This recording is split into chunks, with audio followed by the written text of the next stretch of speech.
어느 날 당신은 누군가를 만납니다. 그리고 그 순간부터 모든 것이 달라지기 시작합니다. 우연처럼 보이는 만남이었지만 그 사람을 생각하면 가슴이 두근거리고 함께 있으면 시간이 멈춘 것 같고 헤어지면 마치 영혼의 일부가 떨어져 나간 것처럼 허전합니다. 당신은 이렇게 묻습니다. 이게 사랑일까? 아니면 그냥 착각일까? 하지만 진짜 질문은 이것입니다. 혹시 우주가 의도적으로 그 사람을 당신의 삶에 보낸 건 아닐까요? 오늘 우리는 함께 탐구해 볼 것입니다. 우주가 당신을 누군가와 만나게 할 때 나타나는 7가지 신호를. 이것은 단순한 연애 이야기가 아닙니다. 이것은 당신의 영혼이 성장하기 위해 반드시 거쳐야 하는 만남에 관한 이야기입니다. 그리고 그 만남이 당신에게 가져올 고통과 깨달음, 그리고 변화에 관한 이야기입니다. 준비되셨나요? 그럼 시작하겠습니다. 우리는 종종 사랑을 아름다운 것으로만 생각합니다. 행복하고 따뜻하고 평화로운 것으로요. 하지만 진정으로 깊은 만남은 결코 편안하지 않습니다. 오히려 당신을 흔들고 무너뜨리고 다시 세우는 과정입니다. 칼 융은 인간의 무의식 속에 그림자가 존재한다고 말했습니다. 우리가 보고 싶지 않은 자신의 모습, 숨기고 싶은 감정, 인정하기 싫은 욕망들이 그곳에 잠들어 있습니다. 그리고 우주는 때때로 특별한 사람을 보내서 바로 그 그림자를 드러내게 만듭니다.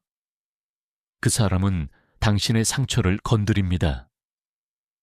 당신이 외면해왔던 두려움을 수면 위로 끌어올립니다. 당신은 그 사람 때문에 화가 나고 불안하고 질투하고 집착하게 됩니다. 그리고 바로 그 순간 당신은 깨닫습니다. 이 감정들은 그 사람이 만든 게 아니라 원래 내 안에 있었던 것들이라는 걸요. 첫 번째 신호는 바로 이것입니다. 그 사람과 함께 있을 때 당신은 설명할 수 없는 강렬한 감정을 느낍니다. 이것은 단순한 호감이나 설렘을 넘어섭니다. 마치 오랫동안 잊고 있던 무언가가 깨어나는 것 같은 느낌입니다. 당신은 그 사람 앞에서 이상하게 취약해집니다. 평소에 잘 울지 않는 사람이 눈물을 흘리기도 하고, 감정을 잘 표현하지 않는 사람이 갑자기 말이 많아지기도 합니다. 이것은 그 사람이 당신의 영혼 깊은 곳을 건드렸기 때문입니다. 융은 이를 집단 무의식의 원형적 만남이라고 표현했습니다. 당신은 그 사람을 처음 만났지만 영혼의 차원에서는 이미 알고 있었던 것입니다. 한국 사회에서 우리는 감정을 드러내는 것을 부끄럽게 여기도록 배웠습니다. 특히 중장년층 여러분은 어릴 때부터 참고 견디는 것이 미덕이라고 들으셨을 겁니다. 하지만 진정한 만남은 당신에게 그런 가면을 벗으라고 요구합니다. 그 사람 앞에서는 더 이상 강한 척할 수 없습니다. 완벽한 척할 수 없습니다.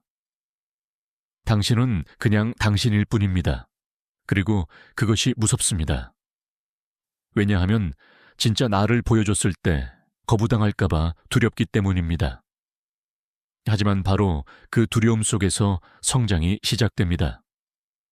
두 번째 신호는 동시성입니다. 융기 말한 의미 있는 우연의 일치죠. 당신은 그 사람과 이상하게 자주 마주칩니다. 우연히 같은 장소에 가게 되고, 같은 시간에 같은 생각을 하고, 전화하려는 순간 상대방에게서 연락이 옵니다. 친구들은 이것을 운명이라고 부르지만 실제로는 더 깊은 무언가가 작동하고 있는 것입니다.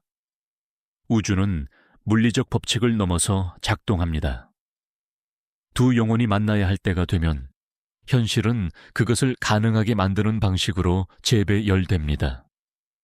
당신은 그 사람을 만나기 위해 평소에 가지 않던 길을 선택하고 평소에 하지 않던 행동을 하게 됩니다. 그리고 나중에 되돌아보면 모든 것이 마치 계획된 것처럼 완벽하게 맞아떨어집니다. 하지만 여기서 중요한 것은 이것입니다. 동시성은 그 사람이 당신의 소울메이트라는 증거가 아닙니다. 오히려 그 사람이 당신의 영혼 성장에 중요한 역할을 할 사람이라는 신호입니다. 그 역할이 항상 긍정적인 것만은 아닙니다. 때로는 고통스러운 이별을 통해 당신을 가르치기 위해 온 사람일 수도 있습니다. 때로는 당신의 집착을 깨뜨리기 위해 온 사람일 수도 있습니다. 우주는 당신을 행복하게 만들기 위해서가 아니라 당신을 완전하게 만들기 위해 사람을 보냅니다. 그 차이를 이해하는 것이 중요합니다. 세 번째 신호는 거울 효과입니다. 그 사람은 당신의 거울이 됩니다. 당신이 그 사람에게서 가장 싫어하는 부분은 사실 당신 자신의 그림자입니다. 당신이 그 사람에게서 가장 사랑하는 부분은 당신이 개발하지 못한 자신의 가능성입니다. 윤은 이것을 투사라고 불렀습니다. 우리는 내면의 무의식적 내용물을 외부 대상에게 투사합니다. 그래서 어떤 사람을 보면 이유 없이 화가 나고 어떤 사람을 보면 이유 없이 끌리는 것입니다. 그것은 그 사람 자체의 문제가 아니라 그 사람이 당신 내면의 무언가를 활성화시켰기 때문입니다. 예를 들어볼까요? 당신은 어떤 사람의 자유분방함이 너무 부러운 동시에 짜증이 납니다. 왜일까요? 당신은 평생 책임감 있게 규칙을 지키며 살아왔습니다. 당신 안에 자유로운 부분은 억압되어 있습니다. 그래서 그 사람을 보면 부러우면서도 화가 나는 겁니다. 그 사람은 당신이 살지 못한 삶을 대신 살고 있으니까요. 또 다른 예를 들어볼까요? 당신은 어떤 사람의 차갑고 독립적인 태도가 견딜 수 없습니다. 왜일까요? 당신은 관계에 의존적이고 사랑받지 못할까봐 두려워하기 때문입니다. 그 사람은 당신이 개발하지 못한 독립성을 보여주고 있습니다. 그래서 당신은 그 사람을 바꾸려고 하지만 실제로는 당신 자신이 변해야 합니다. 이것이 바로 우주가 특정 사람을 당신에게 보내는 이유입니다. 당신이 스스로 볼 수 없는 것을 보여주기 위해서입니다. 그 사람은 당신의 치유되지 않은 상처, 발달하지 못한 잠재력, 인정하지 않은 욕망을 드러냅니다. 그리고 당신이 그것을 마주할 때 진정한 변화가 시작됩니다. 하지만 대부분의 사람들은 이것을 이해하지 못합니다.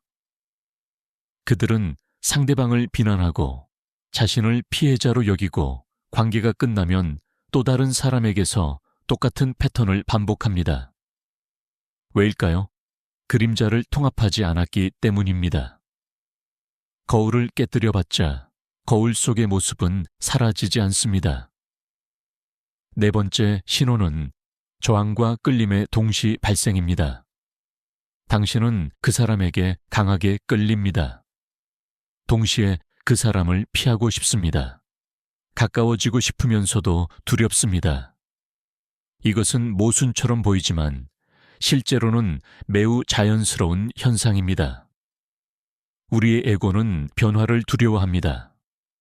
에고는 익숙한 것, 통제 가능한 것, 예측 가능한 것을 원합니다. 하지만 진정한 만남은 당신을 변화시킵니다.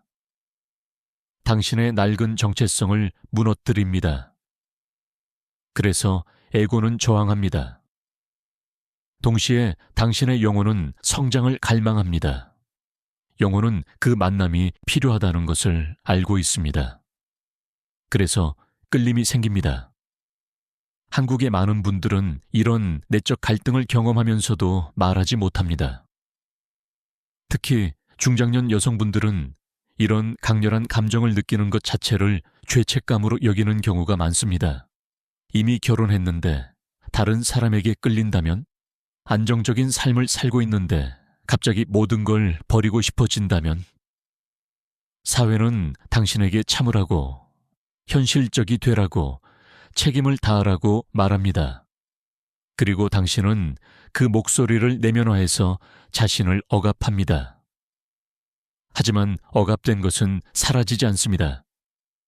그것은 더 강하게 돌아옵니다. 꿈으로, 불안으로, 우울로, 신체 증상으로 나타납니다. 융은 말했습니다. 우리가 의식하지 않는 것은 운명이 되어 우리를 지배한다고. 당신이 내면의 갈등을 외면하면 그것은 외부 상황으로 나타납니다. 반복되는 불행한 관계, 설명할 수 없는 사고, 원인 모를 질병들이 그것입니다. 우주는 당신이 배워야 할 것을 배울 때까지 같은 상황을 반복해서 보냅니다.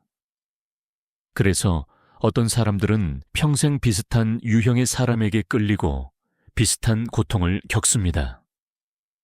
그들은 상대방이 문제라고 생각하지만 실제로는 자신 안에 패턴이 문제입니다. 다섯 번째 신호는 시간 감각의 왜곡입니다. 그 사람과 함께 있으면 시간이 다르게 흐릅니다.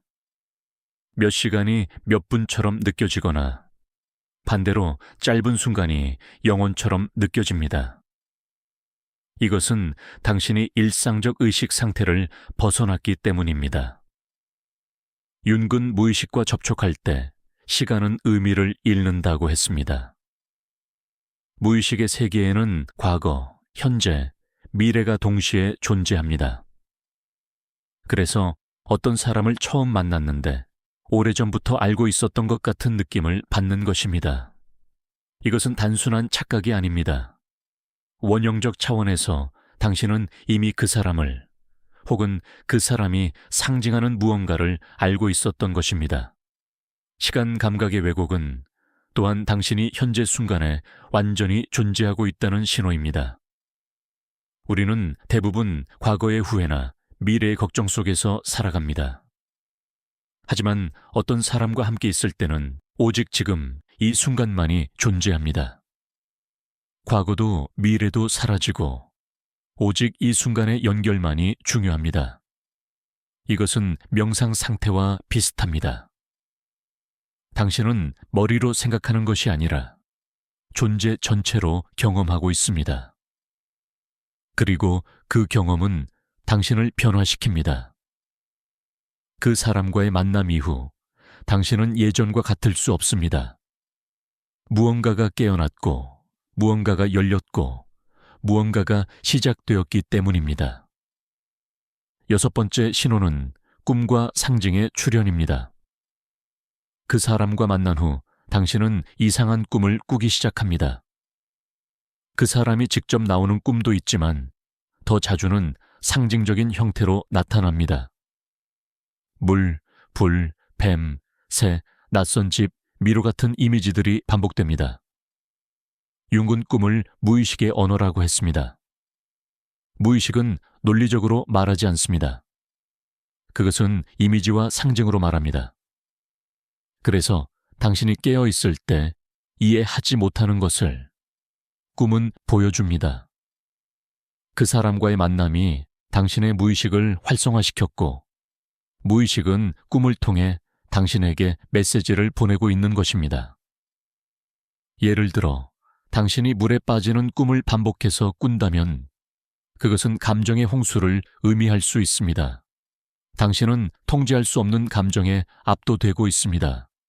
당신이 불타는 집에서 탈출하는 꿈을 꾼다면 그것은 낡은 삶의 구조가 무너지고 있다는 신호입니다.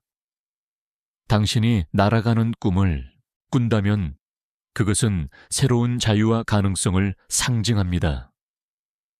이런 꿈들은 무작위로 나타나는 게 아닙니다. 그것은 당신의 심리적 변화 과정을 반영하고 있습니다. 우주는 당신에게 말을 걸고 있고 당신의 무의식은 그 메시지를 받아서 꿈으로 번역하고 있는 것입니다. 한국의 전통에서도 꿈은 중요한 의미를 가졌습니다. 태몽, 길몽, 흉몽의 개념은 꿈이 단순한 뇌의 작용이 아니라 더 깊은 차원의 메시지라는 것을 보여줍니다. 우리 조상들은 꿈을 통해 미래를 예견하고 조상의 뜻을 이해하고 삶의 방향을 찾았습니다. 현대 심리학은 이것을 미신이라고 치부하기도 하지만 융은 달랐습니다. 그는 동양의 지혜와 서양의 심리학을 통합하려 했습니다. 그는 무의식이 개인적인 것을 넘어 집단적이고 더 나아가 우주적인 차원과 연결되어 있다고 믿었습니다. 그래서 꿈은 단순히 당신 개인의 문제를 다루는 것이 아니라 당신을 더 큰 전체와 연결시키는 통로입니다. 7번째이자 마지막 신호는 피할 수 없는 변화입니다. 그 사람과의 만남 이후 당신의 삶은 변하기 시작합니다. 때로는 미묘하게, 때로는 극적으로 변합니다. 당신은 새로운 관심사를 발견합니다. 오래된 관계가 끝나고 새로운 관계가 시작됩니다. 직업을 바꾸거나 거주지를 옮기게 될 수도 있습니다. 이런 변화들은 우연처럼 보이지만 실제로는 내면의 변화가 외부로 표현되는 것입니다. 당신의 의식이 확장되면서 더 이상 예전의 삶에 맞지 않게 되었습니다. 그래서 외부 현실도 재정렬되는 것입니다. 이 변화는 편안하지 않습니다. 오히려 혼란스럽고 두렵고 때로는 고통스럽습니다. 당신은 정체성의 위기를 겪을 수 있습니다. 나는 누구인가? 나는 무엇을 원하는가? 나는 어디로 가고 있는가? 이런 질문들이 당신을 괴롭힙니다. 하지만 이것은 좋은 신호입니다. 당신이 깨어나고 있다는 신호입니다. 융은 이것을 개성화 과정이라고 불렀습니다.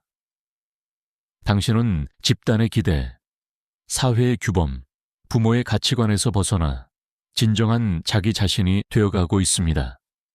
이것은 평생에 걸친 여정이고 결코 쉽지 않은 여정입니다. 많은 사람들은 이 지점에서 후퇴합니다. 변화가 너무 두려워서 다시 익숙한 것으로 돌아갑니다. 그들은 그 사람과의 관계를 끊고 예전 삶으로 돌아가려고 합니다. 하지만 이미 문은 열렸습니다. 당신은 볼 수 없던 것을 보았습니다. 느낄 수 없던 것을 느꼈습니다. 더 이상 무지한 척할 수 없습니다. 그래서 돌아가려고 해도 돌아갈 수 없습니다. 당신은 앞으로 나아가거나 아니면 정체되어 고통받거나 둘 중 하나입니다. 우주는 당신에게 선택을 강요하지 않습니다. 하지만 선택하지 않는 것도 선택입니다. 그리고 그 결과를 당신이 감당해야 합니다. 그렇다면 이 모든 것을 어떻게 받아들여야 할까요? 우주가 당신에게 어떤 사람을 보냈다는 것을 알았을 때 당신은 무엇을 해야 할까요? 첫 번째는 관찰입니다. 당신의 감정, 생각, 반응을 관찰하세요. 판단하지 말고 바꾸려 하지 말고 그냥 관찰하세요. 당신이 왜 그렇게 반응하는지, 그 뒤에 어떤 두려움이나 욕망이 숨어 있는지 보세요. 이것만으로도 큰 변화가 시작됩니다. 왜냐하면 의식하는 것 자체가 이미 변화이기 때문입니다. 융은 말했습니다. 무의식을 의식으로 가져오는 것, 그것이 치유라고. 두 번째는 책임입니다. 당신의 감정과 반응에 대한 책임을 지세요. 상대방을 비난하지 마세요. 나는 이렇게 느끼고 있다. 나는 이것 때문에 화가 난다. 나는 이것이 두렵다. 이렇게 말하세요. 당신이 당신의 내면을 소유할 때 당신은 힘을 되찾습니다. 피해자의 위치에서 벗어나 창조자의 위치로 이동합니다. 당신은 더 이상 상대방이나 상황의 노예가 아닙니다. 당신은 자신의 삶의 주인입니다. 세 번째는 통합입니다. 당신이 발견한 그림자를 통합하세요. 당신이 상대방에게서 싫어했던 부분을 당신 안에서 인정하세요. 당신이 상대방에게서 사랑했던 부분을 당신 안에서 개발하세요. 이것은 쉽지 않습니다. 왜냐하면 그림자를 인정하는 것은 자존심이 상하는 일이기 때문입니다. 하지만 이것 없이는 진정한 성장이 없습니다. 융근 말했습니다. 우리는 빛이 되기 위해 어둠을 통과해야 한다고. 당신의 그림자를 받아들일 때 당신은 더 완전한 인간이 됩니다. 네 번째는 내려놓음입니다. 결과에 대한 집착을 내려놓으세요. 그 사람과 함께 있어야 한다는 집착, 그 사람이 당신을 사랑해야 한다는 집착, 관계가 특정 방식으로 전개되어야 한다는 집착을 내려놓으세요. 우주는 당신보다 더 큰 그림을 보고 있습니다. 때로는 그 사람과의 이별이 가장 큰 선물입니다.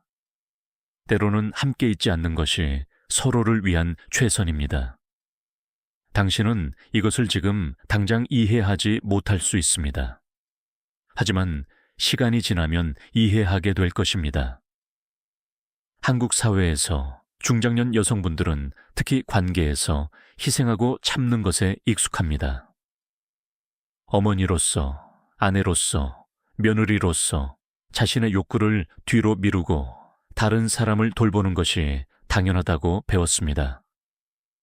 하지만 진정한 사랑은 자기 자신을 잃는 것이 아닙니다. 오히려 자기 자신을 찾는 것입니다. 당신이 자신을 사랑할 때 당신은 다른 사람을 진정으로 사랑할 수 있습니다. 당신이 자신을 존중할 때 당신은 다른 사람의 존중을 받을 수 있습니다. 이것은 이기적인 것이 아닙니다. 이것은 성숙한 것입니다. 우주가 당신에게 어떤 사람을 보내는 이유는 당신을 완성시키기 위해서입니다. 당신이 분리되었다고 느끼는 부분을 통합하고 상처받은 부분을 치유하고 잠들어 있던 부분을 깨우기 위해서입니다. 그 사람은 목적지가 아니라 통로입니다. 그 사람 자체가 답이 아니라 그 사람이 당신 안의 답을 향하는 문을 여는 것입니다. 그래서 때로는 그 사람이 당신의 삶에 잠깐 머물다가 떠납니다. 그것은 그 사람의 역할이 끝났기 때문입니다. 당신은 슬퍼할 수 있습니다. 하지만 동시에 감사해야 합니다. 그 사람이 당신에게 가르쳐준 것, 보여준 것, 깨우쳐준 것은 영원히 당신과 함께 남기 때문입니다. 융은 인생의 후반기를 개성화의 시기라고 했습니다. 젊을 때는 사회적 성공, 관계 형성, 가족 만들기에 집중합니다. 하지만 중년 이후에는 내면으로 향합니다. 나는 누구인가? 내 삶의 의미는 무엇인가? 나는 무엇을 남길 것인가? 이런 질문들이 중요해집니다. 그리고 이 시기에 우주는 종종 강력한 만남을 보냅니다. 당신이 외면해 왔던 것을 마주하게 하고 억압해 왔던 것을 해방시키고 개발하지 못했던 것을 개발하게 하기 위해서입니다. 이것은 위기일 수도 있지만 동시에 기회입니다. 당신은 진정한 자신으로 다시 태어날 수 있습니다. 어떤 사람들은 이런 만남을 불륜이나 위기로만 봅니다. 사회는 당신을 비난하고 당신 스스로도 죄책감을 느낍니다. 하지만 여기서 중요한 것은 형식이 아니라 본질입니다. 당신이 기존 관계를 배신하고 다른 사람과 도망가는 것이 답이 아닙니다. 그렇다고 감정을 억압하고 없던 일로 하는 것도 답이 아닙니다. 진짜 답은 이것이 당신에게 무엇을 말해주는가를 이해하는 것입니다. 당신의 현재 삶에서 무엇이 부족한가? 당신의 내면에서 무엇이 억압되어 있는가? 당신은 진정 무엇을 갈망하는가? 이 질문들과 정직하게 마주할 때 당신은 현명한 선택을 할 수 있습니다. 때로는 그 선택이 관계를 끝내는 것일 수 있습니다. 때로는 관계를 유지하되 새로운 방식으로 변화시키는 것일 수 있습니다. 때로는 외적으로는 아무것도 바꾸지 않지만 내적으로 완전히 변화하는 것일 수 있습니다. 정답은 없습니다. 각자의 상황이 다르고 각자의 영혼이 다른 것을 필요로 하기 때문입니다. 중요한 것은 의식적으로 선택하는 것입니다. 두려움 때문에 선택하는 것이 아니라 사랑 때문에 선택하는 것입니다. 다른 사람의 판단을 피하기 위해 선택하는 것이 아니라 당신의 진실에 따라 선택하는 것입니다. 우주가 당신에게 보내는 사람은 항상 사랑스럽지만은 않습니다. 때로는 당신을 화나게 하는 사람, 상처 주는 사람, 배신하는 사람일 수 있습니다. 하지만 바로 그런 사람들이 가장 큰 가르침을 줍니다. 그들은 당신의 경계를 세우는 법을 가르칩니다. 그들은 당신이 진정 소중히 여기는 것이 무엇인지 보여줍니다. 그들은 당신의 강함을 끌어냅니다. 당신이 견딜 수 있다고 생각했던 것보다 훨씬 더 많은 것을 견딜 수 있다는 것을 발견하게 됩니다. 당신이 사랑할 수 있다고 생각했던 것보다 훨씬 더 깊이 사랑할 수 있다는 것을 알게 됩니다. 당신이 용서할 수 있다고 생각했던 것보다 훨씬 더 많이 용서할 수 있다는 것을 배웁니다. 용서는 상대방을 위한 것이 아닙니다.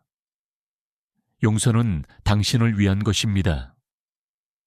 당신이 원망과 분노를 붙잡고 있는 한 당신은 자유롭지 않습니다. 당신은 여전히 그 사람과 그 상황에 묶여 있습니다. 용서는 그 사람이 한 일이 괜찮다고 말하는 것이 아닙니다. 용서는 당신이 더 이상 그것에 의해 정의되지 않겠다고 선택하는 것입니다. 당신은 피해자가 아닙니다. 당신은 생존자이고 더 나아가 변화하는 자입니다. 그 경험은 당신을 무너뜨리지 못했습니다. 오히려 당신을 더 강하고 더 지혜롭고 더 자비로운 사람으로 만들었습니다. 어떤 사람들은 평생을 상처 속에서 삽니다. 그들은 과거의 사건을 반복해서 되새기고 만약에 라는 질문에 사로잡힙니다.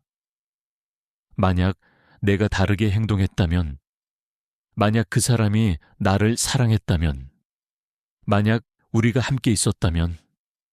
하지만 이런 질문들은 답이 없습니다. 그리고 설사 답이 있다 해도 그것은 과거를 바꾸지 못합니다. 유일하게 당신이 바꿀 수 있는 것은 지금 이 순간, 그리고 앞으로의 선택입니다. 과거는 당신이 어디서 왔는지를 말해주지만 당신이 어디로 가야 하는지를 결정하지는 않습니다. 윤근 말했습니다. 인생에서 가장 큰 발견은 자신이 자신의 인생을 창조한다는 것을 깨닫는 것이라고. 당신은 피해자가 아닙니다. 당신은 창조자입니다. 당신에게 일어난 일을 선택할 수 없었을지 모르지만 그것을 어떻게 해석하고 어떻게 반응하고 어떻게 성장할지는 선택할 수 있습니다. 그리고 바로 그 선택이 당신의 인생을 만듭니다. 어떤 사람들은 작은 좌절에도 무너집니다. 어떤 사람들은 엄청난 역경 속에서도 꽃을 피웁니다. 차이는 무엇일까요? 의식의 수준입니다. 당신이 어떻게 보느냐, 무엇을 선택하느냐가 모든 것을 결정합니다. 우주가 당신에게 어떤 사람을 보냈다면 그것은 선물입니다. 때로는 포장이 아름답지 않은 선물일 수 있습니다. 때로는 열어보기 무서운 선물일 수 있습니다. 하지만 그 안에는 항상 당신이 필요한 것이 들어 있습니다. 그것은 교훈일 수도 있고, 깨달음일 수도 있고, 힘일 수도 있고, 자유일 수도 있습니다. 당신이 그것을 받아들일 때 당신은 진화합니다. 당신은 더 이상 예전의 당신이 아닙니다. 당신은 새로운 차원의 의식으로 이동했습니다.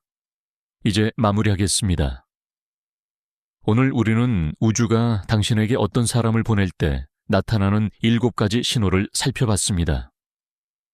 설명할 수 없는 강렬한 감정, 의미 있는 우연의 일치, 거울 효과, 저항과 끌림의 동시 발생, 시간 감각의 왜곡, 꿈과 상징의 출현, 그리고 피할 수 없는 변화.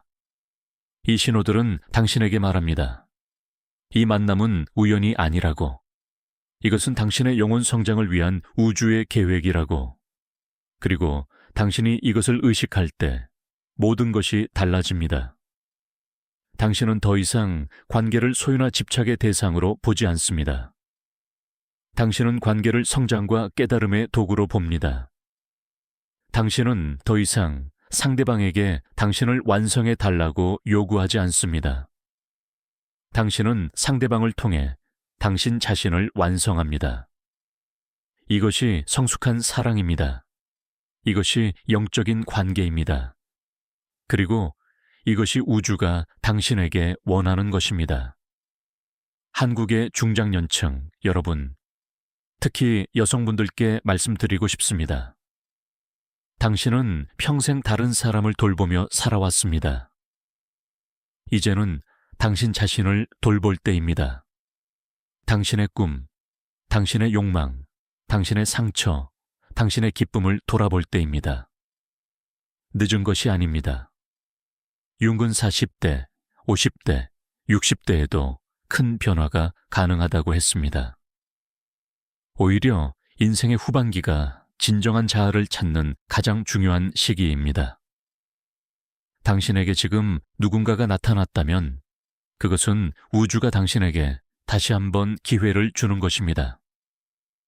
진정한 당신으로 살아갈 기회를 말입니다. 두려워하지 마세요. 변화는 두렵지만 정체는 더 고통스럽습니다. 당신은 할 수 있습니다. 당신은 이미 많은 것을 견뎌냈고 많은 것을 이루었습니다. 이제는 당신의 내면을 향할 차례입니다. 그리고 그곳에서 당신은 발견할 것입니다. 당신이 평생 찾아 헤매던 사랑이 사실은 항상 당신 안에 있었다는 것을, 당신이 다른 사람에게서 찾으려 했던 완전함이 사실은 당신 자신에게서 나온다는 것을, 우주는 당신을 통해 자신을 경험하고 있습니다. 당신은 우주의 일부이고 우주는 당신의 일부입니다. 이것을 기억하세요. 당신이 만나는 모든 사람, 겪는 모든 경험, 느끼는 모든 감정은 의미가 있습니다. 아무것도 우연이 아닙니다. 모든 것은 당신을 당신이 되어야 할 모습으로 이끌고 있습니다. 그 여정을 신뢰하세요. 때로는 어둡고, 때로는 고통스럽지만 그 끝에는 빛이 있습니다. 당신은 혼자가 아닙니다. 우주가 당신과 함께 있고 당신의 내면의 지혜가 당신을 인도하고 있습니다. 그 목소리를 들으세요. 당신의 가슴이 말하는 것을 들으세요. 그리고 용기를 내어 그것을 따르세요. 우주가 보내는 만남에는 또 하나의 중요한 측면이 있습니다. 그것은 바로 타이밍입니다. 왜 하필 지금일까요? 왜 하필 이 사람일까요? 이 질문들은 우연이 아닙니다. 윤근 시간에도 질적인 측면이 있다고 믿었습니다. 어떤 순간들은 특별한 의미를 가지고 있습니다. 그 순간에만 가능한 변화가 있고 그 순간에만 만날 수 있는 사람이 있습니다.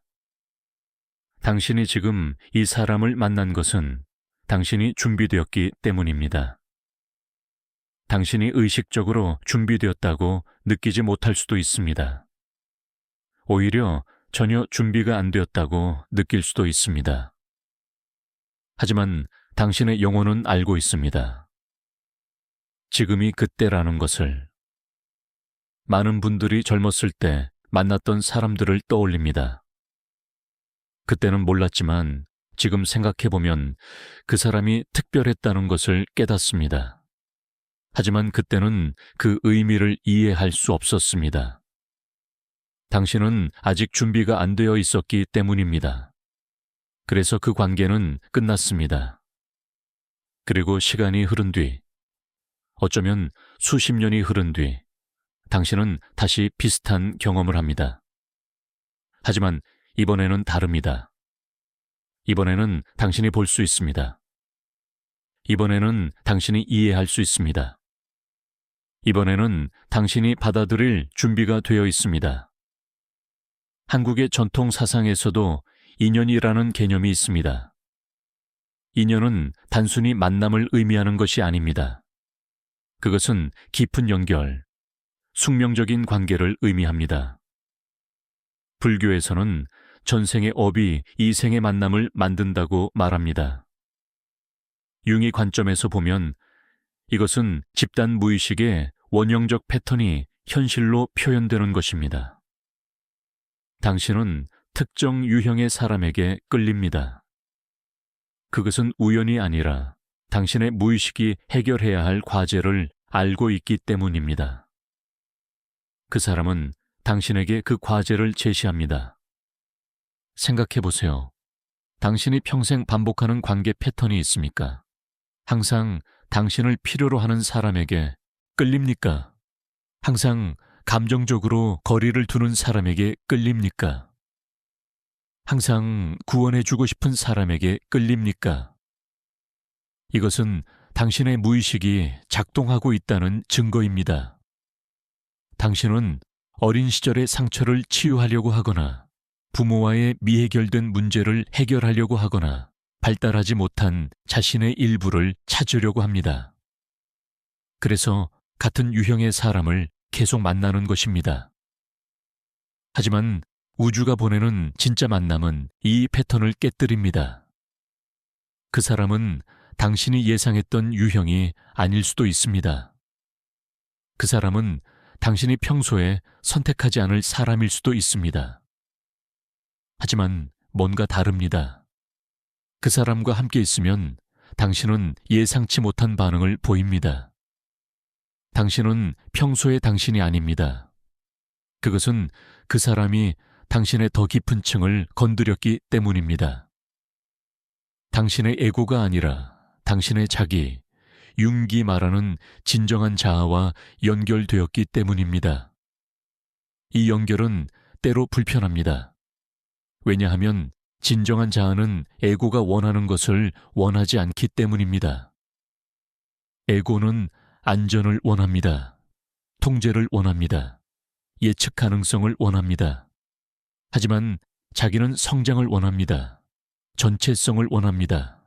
진실을 원합니다. 그래서 자기가 선택하는 관계는 편안하지 않을 수 있습니다. 오히려 당신을 도전하고 흔들고 변화시킵니다. 그리고 바로 그것이 필요한 것입니다. 한국 사회는 조화와 안정을 중시합니다.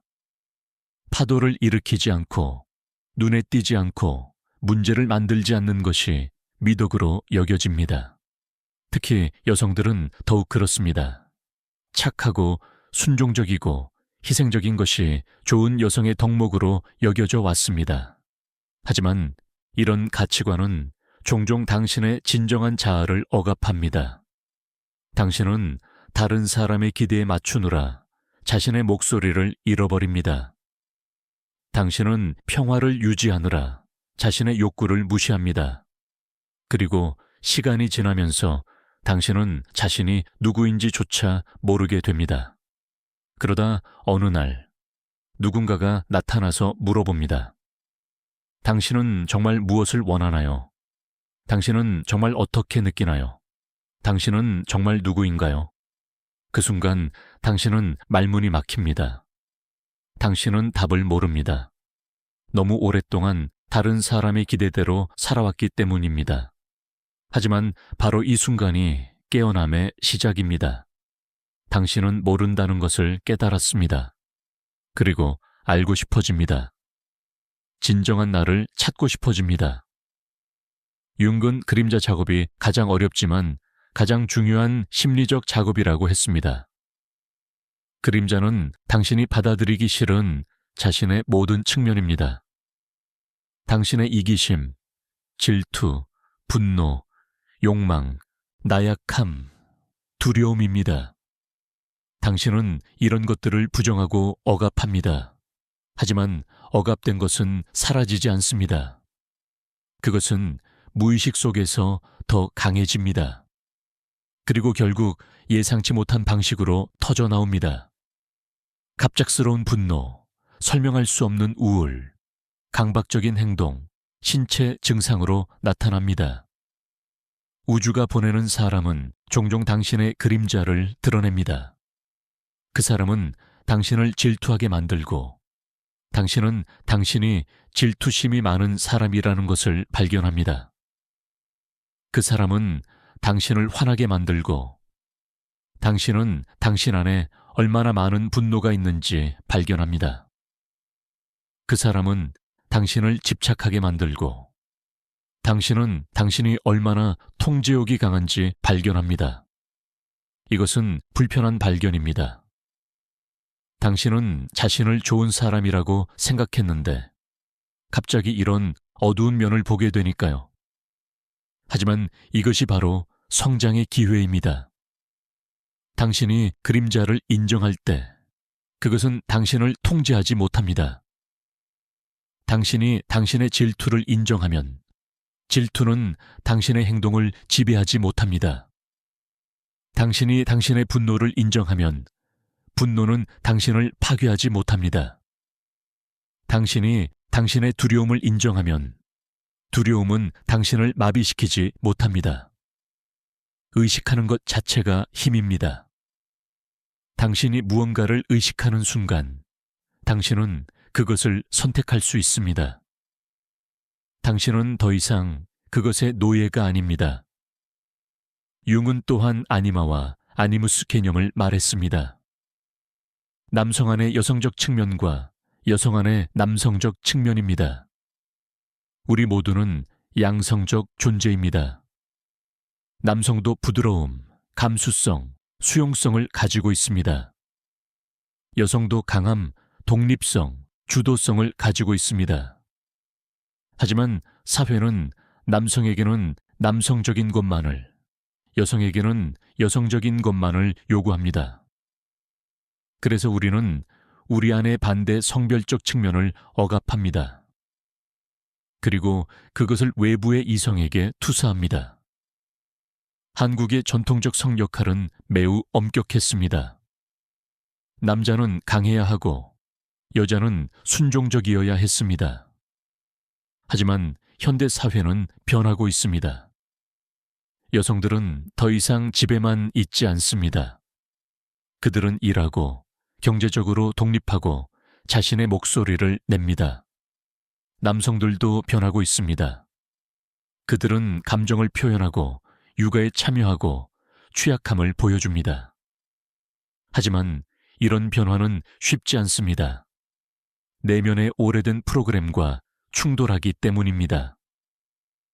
우주가 보내는 사람은 종종 당신의 억압된 반대 성별적 측면을 깨웁니다. 강하고 독립적인 여성이 갑자기 누군가에게 의지하고 싶어집니다. 이성적이고 통제된 남성이 갑자기 감정적이 되고 취약해집니다.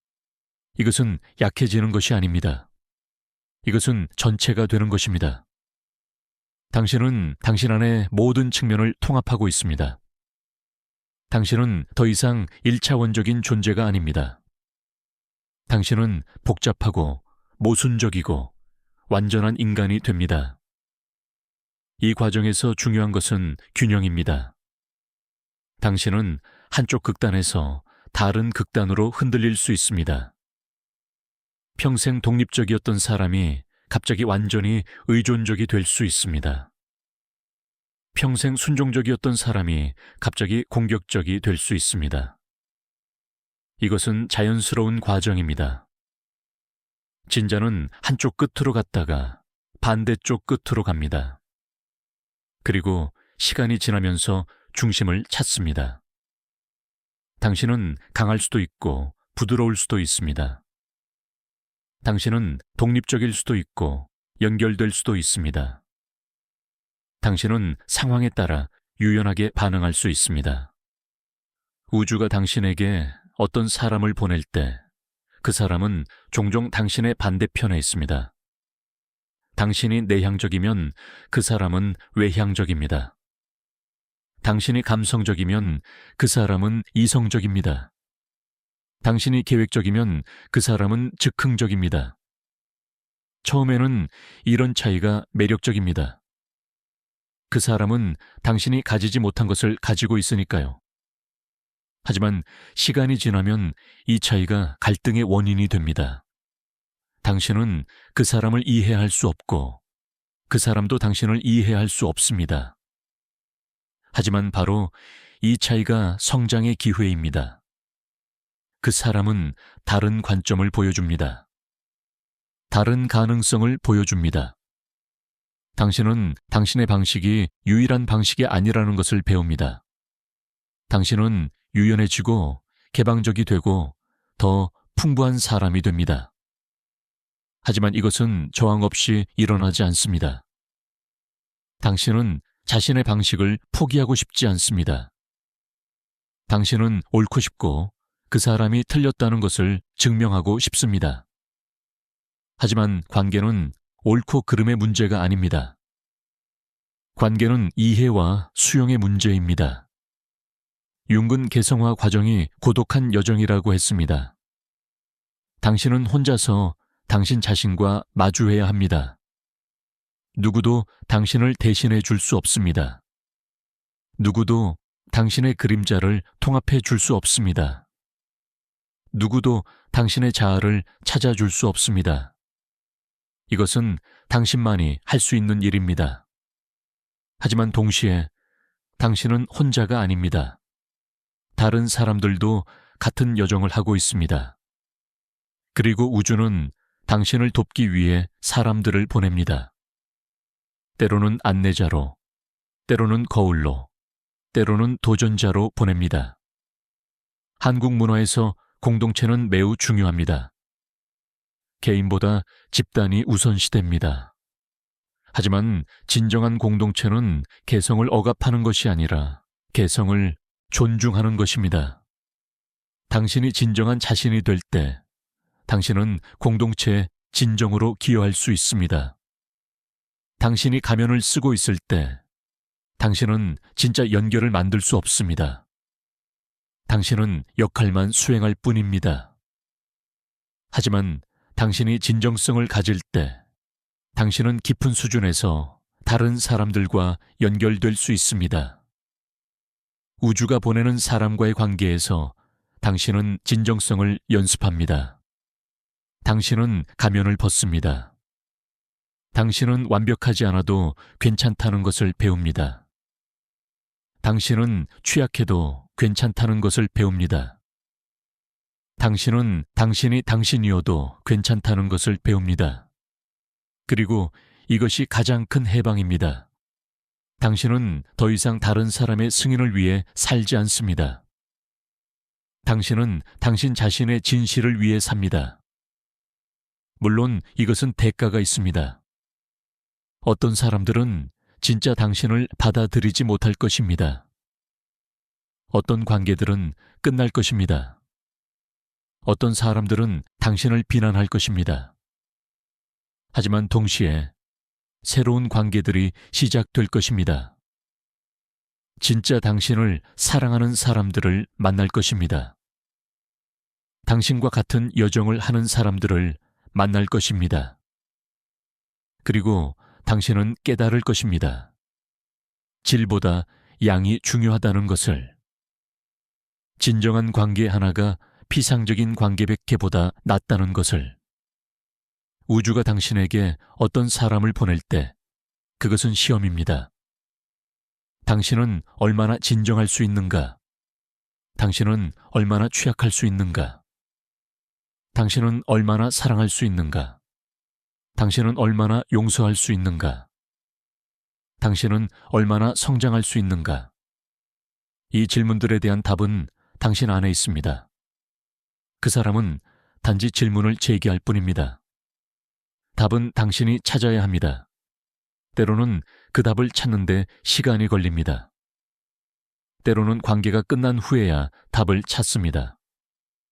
때로는 수년이 지난 후에야 그 관계의 의미를 이해합니다. 그리고 그것도 괜찮습니다. 성장은 선형적이지 않습니다. 당신은 전진했다가 후퇴하고 배웠다가 잊고 깨달았다가 다시 잠듭니다. 이것이 인간의 여정입니다. 완벽을 기대하지 마세요. 진보를 기대하세요. 당신이 어제보다 오늘 조금 더 의식적이면 그것으로 충분합니다. 윤근 말했습니다. 인생의 목표는 행복이 아니라 의미라고. 행복은 왔다 갔다 합니다. 그것은 외부 상황에 의존합니다. 하지만 의미는 영속적입니다. 그것은 내면에서 나옵니다. 당신이 의미 있는 삶을 살 때, 당신은 고통 속에서도 평화를 찾을 수 있습니다. 당신이 의미를 발견할 때, 당신은 어려움 속에서도 감사할 수 있습니다. 왜냐하면 당신은 모든 경험이 당신을 성장시키고 있다는 것을 알기 때문입니다. 우주가 보내는 사람과의 관계는 의미로 가득합니다. 그것이 행복하지 않을 수도 있습니다. 오히려 고통스러울 수도 있습니다. 하지만 그것은 의미가 있습니다. 그 관계는 당신을 변화시키고 성장시키고 깨우칩니다. 그것은 당신의 삶에 깊은 흔적을 남깁니다.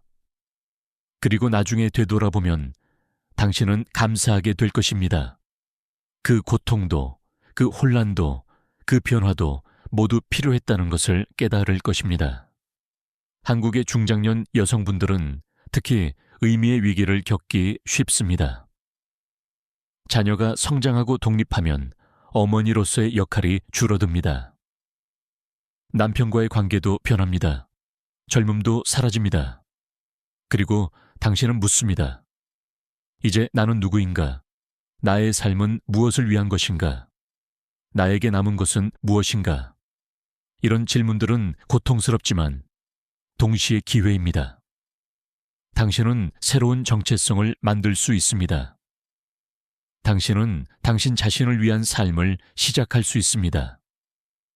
이 시기에 우주가 어떤 사람을 보낸다면 그것은 우연이 아닙니다. 그 사람은 당신의 재탄생을 돕기 위해 온 것입니다. 그 사람은 당신에게 당신이 여전히 원하고 느끼고 꿈꿀 수 있다는 것을 상기시킵니다. 당신은 끝나지 않았습니다. 오히려 새로운 시작에 있습니다. 인생의 후반기는 개성화의 시기입니다. 당신이 진정 누구인지 발견하는 시기입니다. 그리고 그것은 아름다운 여정입니다. 우주를 신뢰하세요. 당신에게 일어나는 모든 일은 이유가 있습니다. 당신이 만나는 모든 사람은 교사입니다. 당신이 겪는 모든 고통은 성장통입니다. 당신은 혼자가 아닙니다. 우주 전체가 당신의 진화를 지원하고 있습니다. 당신은 사랑받고 있고 인도되고 있고 보호받고 있습니다. 그것을 믿으세요. 그리고 당신의 여정을 받아들이세요. 오늘 이 영상이 당신에게 작은 위안이 되었기를, 작은 깨달음이 되었기를, 그리고 작은 용기가 되었기를 바랍니다. 당신의 여정을 응원합니다. 당신이 진정한 자신을 찾아가는 그 아름다운 여정을 축복합니다. 감사합니다.